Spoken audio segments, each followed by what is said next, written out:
Hello दोस्तों, स्वागत है आपका अपना यूट्यूब चैनल बीके उन्हीं क्लासेस पर। दोस्तों, आज के हम इस वीडियो में आप लोग को हिस्ट्री से टॉप 100 प्रश्न बता रहे हैं जो अक्सर सभी एग्जाम में आता ही रहता है। ठीक है, इसमें से बीपीएससी टीआरई 4 में 100% एक दो प्रश्न आने की संभावना रहेगा। ठीक है, तो आइए चालू करते हैं। आप में पहला प्रश्न दिया हुआ है कि इतिहास का पिता कहा जाता है। तो याद रखना है, इतिहास के पिता हेरोडोटस को कहा जाता है। नेक्स्ट, उसके बाद यहाँ पे प्रश्न है कि निम्न में से किसके द्वारा हड़प्पा की खोज की गई। बताना है कि इसमें से किसके द्वारा हड़प्पा का खोज किया गया था। तो याद रखना है, दयाराम साहनी के द्वारा हड़प्पा का खोज किया गया था। नेक्स्ट, उसके बाद हम लोग देखेंगे 3 नंबर प्रश्न कि मोहनजोदड़ो में पाई गई सबसे बड़ी इमारत इनमें से कौन सी थी। बताना है कि मोहनजोदड़ो में सबसे बड़ी पाई गई इमारत कौन सी थी। ठीक है, तो याद रखना है विशाल अनागार। ठीक है, मोहनजोदड़ो में पाई गई सबसे बड़ी इमारत थी। नेक्स्ट, उसके बाद हम लोग देखेंगे कि सिंधु घाटी सभ्यता की मुख्य विशेषता इनमें से क्या मानी जाती है। बताना है कि सिंधु घाटी सभ्यता की मुख्य विशेषताओं में क्या किसको माना जाता है। तो याद रखना व्यवस्थित शहरी जीवन इसका राइट आंसर हो जाएगा। नेक्स्ट, उसके बाद हम लोग देखेंगे यहाँ पे प्रश्न नंबर 5 कि इनमें से किस नदी के किनारे हड़प्पा के खंडर मिलते हैं। बताना है कि इनमें से किस नदी के किनारे हड़प्पा के खंडर देखने को मिलता है। सतलुज की, झेलम की, भोगवा की, रावी। तो याद रखना इसका राइट आंसर हो जाएगा रावी। रावी नदी के किनारे हड़प्पा का खंडर जो है वह देखने को मिलता है।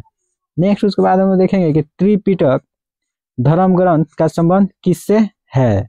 जैन धर्म से, बौद्ध धर्म से, हिंदू धर्म से कि ईसाई धर्म से। ठीक है, तो याद रखना है बौद्ध धर्म से त्रिपिटक धर्म ग्रंथ का संबंध है।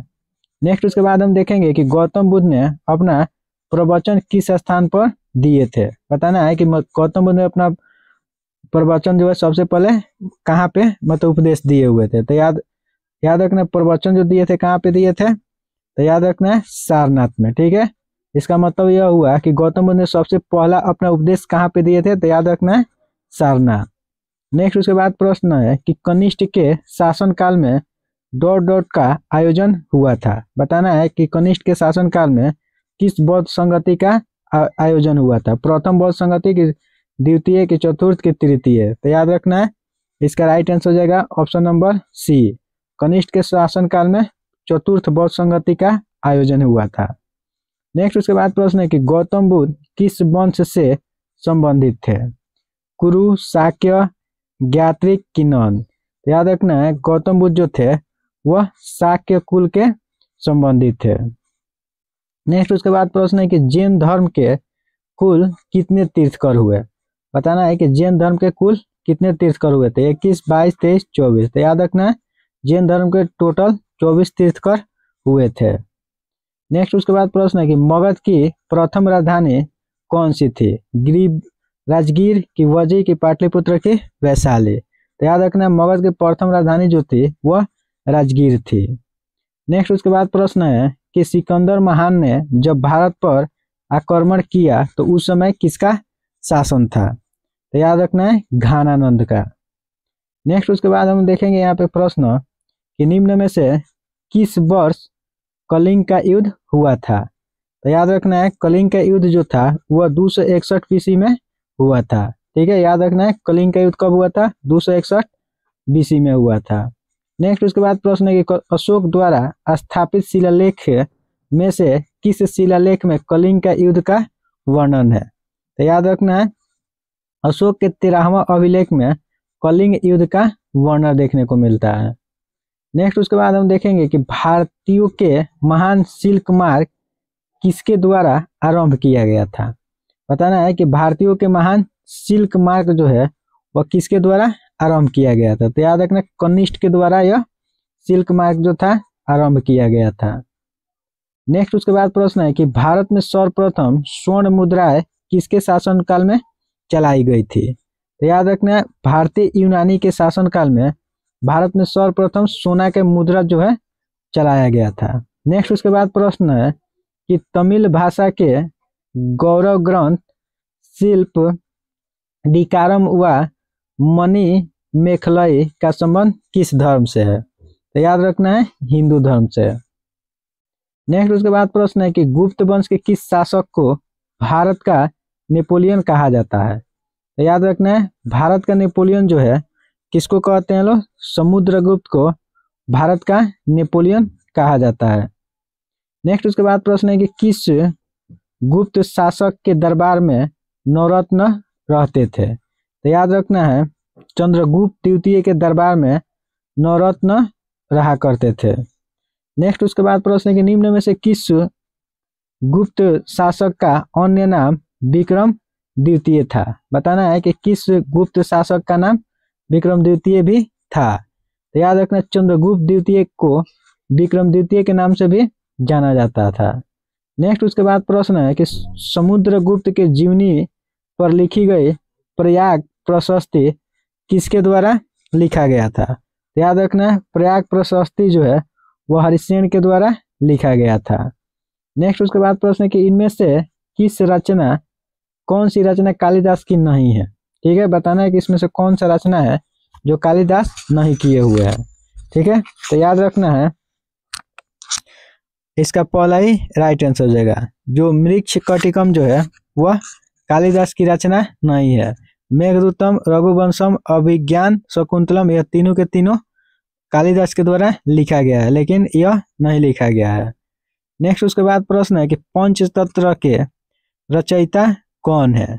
बताना है कि पंचतंत्र के रचयिता जो है वह कौन है। तो याद रखना है, पंचतंत्र विष्णु शर्मा के द्वारा लिखा गया था। दोस्तों, अगर ये वीडियो आप लोग को अच्छा लग रहा है तो प्लीज़ हमारे वीडियो को लाइक कर दीजिए और चैनल को सब्सक्राइब कर लीजिए, ताकि ऐसे ही वीडियो का नोटिफिकेशन आपके पास पहुंचता रहे। नेक्स्ट उसके बाद प्रश्न है कि वह अंतिम बौद्ध राजा कौन था जो संस्कृत का महान विद्वान और लेखक था? अशोक, कनिष्ठ, हर्षवर्धन, समुद्रगुप्त। तो याद रखना, हर्षवर्धन जो था वह संस्कृत का बहुत ही बड़ा विद्वान और लेखक हुआ करता था। नेक्स्ट उसके बाद प्रश्न है कि हर्षचरित्र के रचयिता कौन है? बताना है कि हर्षचरित्र के रचयिता जो है वह कौन है। तो याद रखना है, हर्षचरित्र जो है उसका रचयिता कौन है? वारभट्ट है। नेक्स्ट उसके बाद हम देखेंगे यहाँ पे कि हर्षवर्धन के शासनकाल में दो चीनी यात्री भारत आया था। हेनसोंग था कि फहियान था कि इतिसंग था कि नीतिकिन था? तो याद रखना है, हर्षवर्धन के शासनकाल में हेनसोंग चीनी यात्री भारत आया हुआ था। नेक्स्ट उसके बाद प्रश्न, निम्न में से कौन नागानंद नाटक के रचयिता है? तो याद रखना है, नागानंद नाटक के रचयिता जो है वह कौन है? हर्षवर्धन है। नेक्स्ट उसके बाद प्रश्न है कि वातापी इनमें से किसकी राजधानी थी? बताना है कि वातापी जो थे इसमें किसकी राजधानी थी? तो याद रखना है, चालुक्य की। नेक्स्ट उसके बाद प्रश्न है कि किस शासक द्वारा महाबलीपुरम के रथ मंदिर का निर्माण करवाया गया था?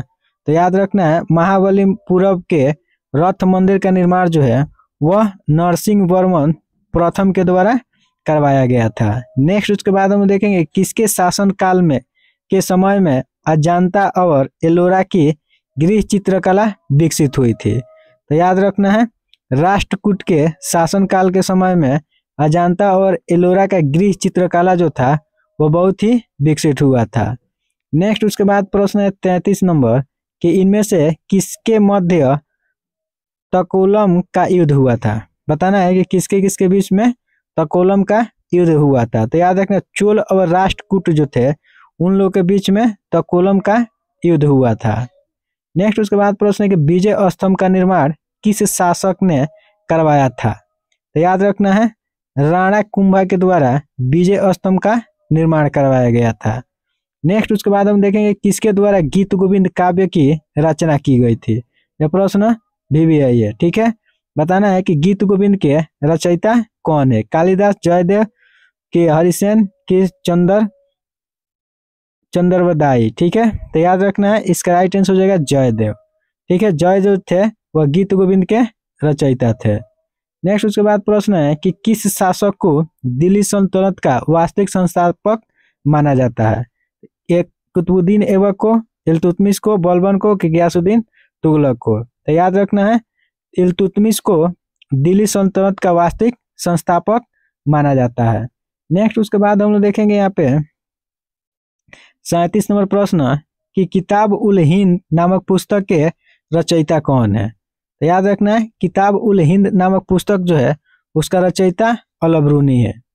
नेक्स्ट उसके बाद हम देखेंगे यहाँ पे कि इनमें से किस शासक ने स्वयं को खुदाई खिदमतगार कहा था। तो याद रखना है बलबन जो था वह अपने आप को खुदाई खिदमतदार कहा करता था।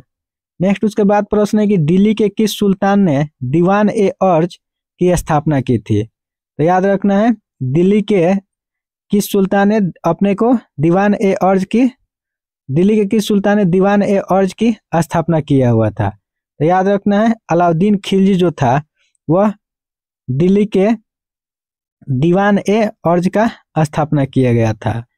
नेक्स्ट उसके बाद प्रश्न है कि दिल्ली सल्तनत के किस शासक को इतिहासकारों ने विरोधों का मिश्रण कहा है। ठीक है, तो याद रखना है मोहम्मद बिन तुगलक जो है उसको इतिहासकार जो थे विरोधों का मिश्रण कहा है। ठीक है, याद रखना है इतिहासकारों के द्वारा मोहम्मद बिन तुगलक को विरोधों का मिश्रण कहा गया है।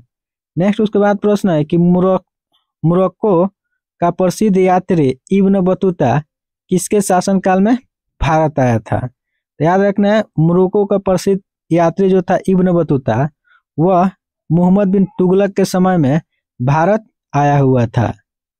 नेक्स्ट उसके बाद प्रश्न है कि दिल्ली सल्तनत की प्रथम और अंतिम महिला शासक कौन थी। तो याद रखना है रजिया सुल्तान जो थी वह दिल्ली सल्तनत की प्रथम और अंतिम महिला शासक थी।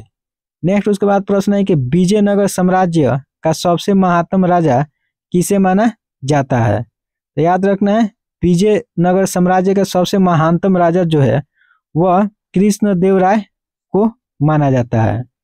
नेक्स्ट उसके बाद प्रश्न है कि किस स्थान पर से विजयनगर साम्राज्य के खंडर मिले हैं। बताना है कि कौन सा जगह है जहाँ पर विजयनगर साम्राज्य के खंडर मिला हुआ है। तो याद रखना हम्पी में विजयनगर साम्राज्य का खंडर देखने को मिला है। नेक्स्ट उसके बाद प्रश्न है यहाँ पे कि तालीकोटा का युद्ध जिसे राक्षसी टंगड़ी का युद्ध भी कहा जाता है कब हुआ था। बताना है कि तालीकोटा का युद्ध जो है जिसे राक्षसी टंगड़ी की युद्ध कहा जाता है यह कब हुआ था। तो याद रखना है 1565 ईस्वी में यह युद्ध देखने को मिला था। नेक्स्ट उसके बाद हम देखेंगे यहाँ पे कि किस शासक के द्वारा ग्रैंड ट्रंक रोड का निर्माण करवाया गया था। तो याद रखना है शेर शाह सूरी के द्वारा ग्रैंड ट्रंक रोड का निर्माण करवाया गया था। नेक्स्ट उसके बाद प्रश्न है कि अकबरनामा के रचनाकार कौन है। बताना है कि अकबरनामा के रचनाकार कौन है। याद रखना अकबरनामा जो है अबुल फजल के द्वारा लिखा गया है।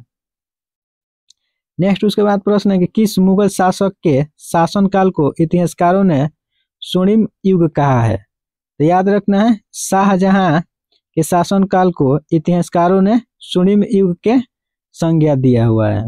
नेक्स्ट प्रश्न है कि बाबर का मकबरा किस स्थान पर है।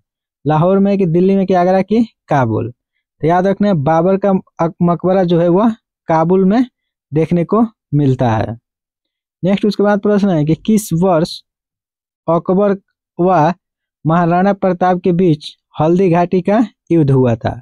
तो क्वेश्चन पूछ सकता है कि हल्दी घाटी का युद्ध किसके किसके बीच में हुआ था। तो अकबर व महाराणा प्रताप के बीच में हुआ है और कब हुआ है। तो याद रखना है 1576 ईस्वी में अकबर और महाराणा प्रताप के बीच में हल्दी घाटी का युद्ध हुआ है। ठीक है, नेक्स्ट उसके बाद हम देखेंगे कि शाहजहां का शासनकाल था।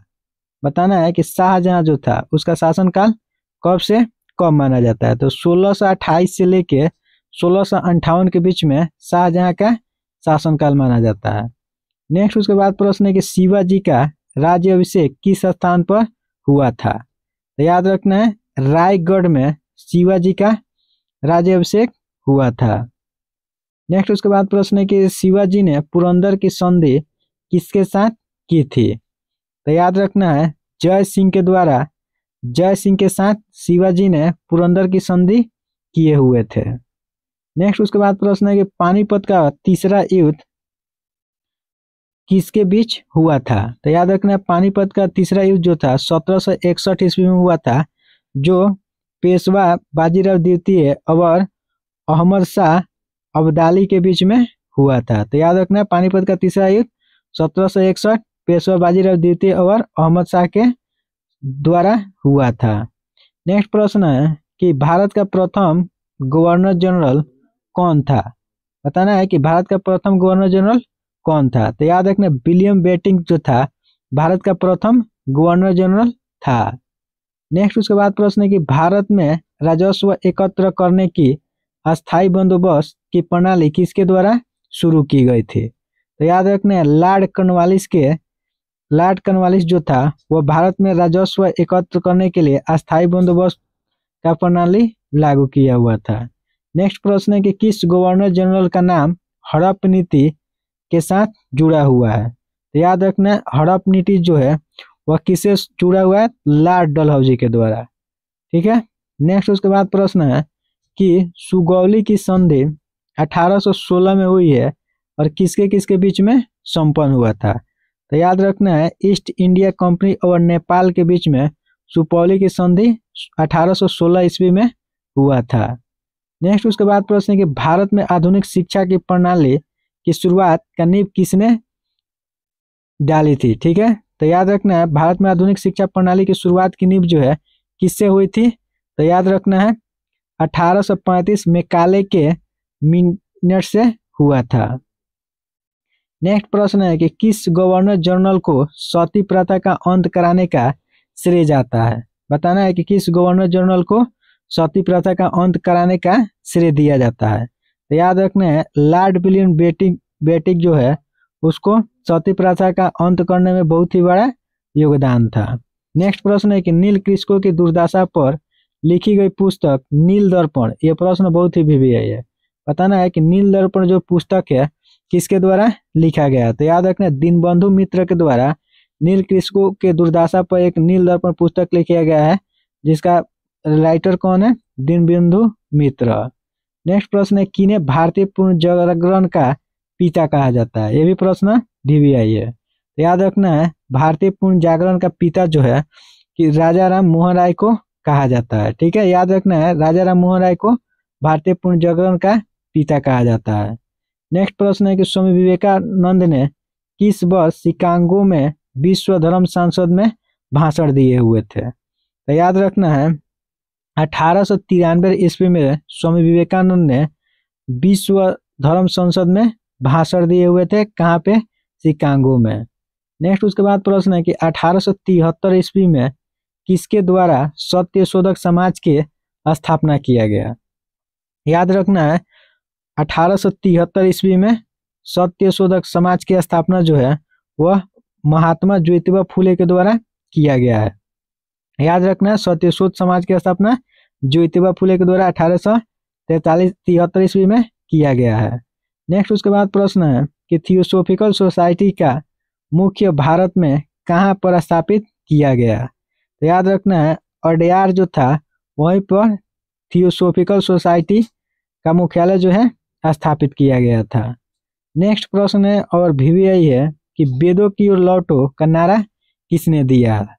याद रखना है स्वामी दयानंद सरस्वती के द्वारा वेदों की ओर लौटो का नारा दिया गया था। नेक्स्ट उसके बाद प्रश्न है कि मंगल पांडे जिसे अंग्रेजों के खिलाफ विद्रोह कर दिया गया था कहाँ के सैनिक था। तो याद रखना है मंगल पांडे जो था वह कहाँ के सैनिक थे। तो याद रखना है बैरकपुर के, जो अंग्रेजों के खिलाफ में विद्रोह शुरू कर दिए थे। ठीक है। और यह बैरकपुर के यह सैनिक हुआ करते थे। नेक्स्ट उसके बाद प्रश्न है कि 1857 के क्रांति के समय ब्रिटेन का प्रधानमंत्री कौन था। याद रखना है 1857 के क्रांति के समय ब्रिटेन का प्रधानमंत्री जो था वह लॉर्ड पाल्मस्टोन था। ये भी प्रश्न बहुत ही VVI है। तो याद रखना है 1857 के क्रांति के समय ब्रिटेन के प्रधानमंत्री कौन था, लॉर्ड पाल्मस्टोन। नेक्स्ट उसके बाद प्रश्न है कि 1857 के क्रांति में विद्रोहियों ने किसे अपना नेता माना। ठीक है। तो याद रखना है 1857 के विद्रोह में विद्रोहियों ने अपना नेता जो है वह बहादुर शाह जफर को माने हुए थे। नेक्स्ट उसके बाद प्रश्न है कि किस इतिहासकार ने 1857 के विद्रोह को स्वतंत्रता की पहली लड़ाई कहा था। तो याद रखना है आरसी मजूमदार जो थे वह 1857 के विद्रोह को स्वतंत्रता की पहली लड़ाई बोले हुए थे। नेक्स्ट उसके बाद प्रश्न है कि भारतीय राष्ट्रीय कांग्रेस की स्थापना किस वर्ष हुई थी। तो याद रखना है भारतीय राष्ट्रीय कांग्रेस की स्थापना जो है वह 1885 ईस्वी में हुआ था। नेक्स्ट उसके बाद प्रश्न है कि किसके द्वारा इंडियन नेशनल कांग्रेस की स्थापना की गई थी। महात्मा गांधी, जवाहरलाल नेहरू की ए.ओ. ह्यूम की लॉर्ड डफरिन। तो याद रखना है ए.ओ. ह्यूम के द्वारा इंडियन नेशनल कांग्रेस का स्थापना किया गया था।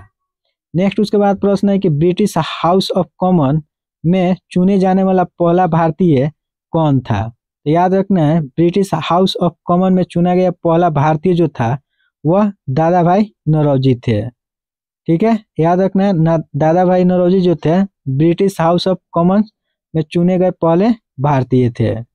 नेक्स्ट उसके बाद प्रश्न है कि इनमें से कौन भारतीय राष्ट्रीय कांग्रेस के पहले अध्यक्ष थे।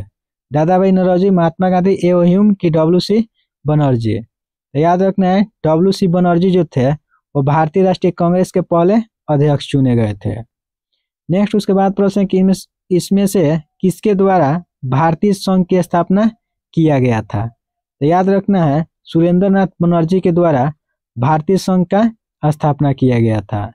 नेक्स्ट उसके बाद प्रश्न है कि भारतीय राष्ट्रीय आंदोलन के 1885 से 1905 की अवधि को क्या कहा जाता है। तो याद रखना है भारतीय राष्ट्रीय आंदोलन जो 1885 से 1905 के बीच में हुआ था उसे हम लोग उत्तरदायी चरण कहते हैं लोग। नेक्स्ट उसके बाद प्रश्न है निम्न में से किस नेता को लोकमान्य की उपाधि दी गई थी। तो याद रखना है बाल गंगाधर तिलक को लोकमान्य तिलक कहा जाता था। नेक्स्ट उसके बाद प्रश्न है कि वर्ष 1905 में बंगाल के विभाजन के समय इनमें से कौन से वायसराय थे। तो याद रखना है बंगाल विभाजन 1905 में जब हुआ था तो उस समय वहाँ का वायसराय लॉर्ड कर्जन था। नेक्स्ट उसके बाद प्रश्न है कि भारतीय राष्ट्रीय कांग्रेस में पहली भारतीय महिला अध्यक्ष कौन थी। तो याद रखना है भारतीय राष्ट्रीय कांग्रेस के पहली भारतीय यहाँ पे देखना है। ठीक है, भारतीय महिला के अध्यक्ष कौन थी। तो याद रखना है सरोजिनी नायडू। ठीक है, और इस तरह कहा जाए तो एनी बेसेंट। नेक्स्ट उसके बाद प्रश्न है कि मुस्लिम लीग की स्थापना किस वर्ष की गई थी। तो याद रखना मुस्लिम लीग की स्थापना जो है वह 1906 ईस्वी में किया गया था। नेक्स्ट उसके बाद प्रश्न है कि किस एक्ट के तहत मुसलमानों को पृथक निर्वाचक मंडल दिया गया था। याद रखना है गवर्नमेंट ऑफ इंडिया एक्ट 1909 के तहत मुसलमानों को पृथक निर्वाचक मंडल दिया गया था। नेक्स्ट उसके बाद प्रश्न है कि महात्मा गांधी ने किस आंदोलन से भारतीय राजनीति में प्रवेश किए। याद रखना है महात्मा गांधी जो थे वह चंपारण आंदोलन से राजनीतिक में प्रवेश किए हुए थे। नेक्स्ट उसके बाद प्रश्न है कि इनमें से किस समाचार पत्र का संपादन गांधी जी ने किया था। याद रखना है गांधी जी के द्वारा किस समाचार पत्र का इसमें संपादन किया गया था। तो नवजीवन जो था उसका संस्थापक जो थे वह महात्मा गांधी थे। नेक्स्ट उसके बाद प्रश्न महात्मा गांधी को महात्मा की उपाधि किसके द्वारा दिया गया था। तो याद रखना है रविंद्रनाथ टैगोर के द्वारा गांधी जी को महात्मा कहकर संबोधित किया गया था। नेक्स्ट प्रश्न है कि आजाद हिंद फौज के संस्थापक कौन थे। बताना है कि आजाद हिंद फौज के संस्थापक कौन थे। सुभाष चंद्र बोस, कैप्टन मोहन सिंह, रास बिहारी बोस के गुरबख्श सिंह डलिन। तो याद रखना है कैप्टन मोहन सिंह जो थे आजाद हिंद फौज के संस्थापक थे। ठीक है, लेकिन इसको आगे सुभाष चंद्र बोस जी ने बढ़ाए हुए थे। नेक्स्ट उसके बाद प्रश्न है कि वह नेता जिन्होंने तीनों गोलमेज सम्मेलन में भाग लिया था। तो याद रखना भीमराव अंबेडकर जो थे वह तीनों गोलमेज सम्मेलन में भाग लिए हुए थे। नेक्स्ट उसके बाद प्रश्न है कि किस प्रसिद्ध क्रांतिकारी ने इलाहाबाद के अल्फ्रेड पार्क में पुलिस के साथ मुठभेड़ में स्वयं को गोली मार ली थी। तो याद रखना चंद्रशेखर आजाद जो थे वो अपने आप को इलाहाबाद के अल्फ्रेड पार्क में गोली मार लिए थे। नेक्स्ट प्रश्न है कि क्रिप्स मिशन भारत में कब आया? याद रखना है 1942 ईस्वी में क्रिप्स मिशन जो था वो भारत में आया था। नेक्स्ट प्रश्न है कि किस वर्ष अमेरिका स्वाधीनता का संग्राम घटित हुआ था? याद रखना 1775 से लेके 1783 के बीच में अमेरिका स्वाधीनता संग्राम घटित हुआ था। नेक्स्ट उसके बाद प्रश्न है कि रूसी क्रांति का जनक किसको कहा जाता है? याद रखना है लेनिन जो था उसी को रूसी क्रांति का जनक कहा जाता था। नेक्स्ट उसके बाद हम लोग देखेंगे यहाँ पे प्रश्न कि किसे द्वितीय विश्व युद्ध के दौरान शीर्ष शक्तियों का प्रतिनिधित्व किया था? याद रखना है जर्मनी, जापान और इटली जो था वह द्वितीय विश्व युद्ध के दौरान शीर्ष शक्तियों का प्रतिनिधित्व किया था। तो दोस्तों अगर यह वीडियो आप लोग को अच्छा लगा है तो प्लीज़ हमारे वीडियो को लाइक कीजिए और चैनल को सब्सक्राइब कर लीजिए और अब तो अपने दोस्तों के पास इसे शेयर कीजिए। मिलते हैं ऐसे ही प्रश्नों को लेकर।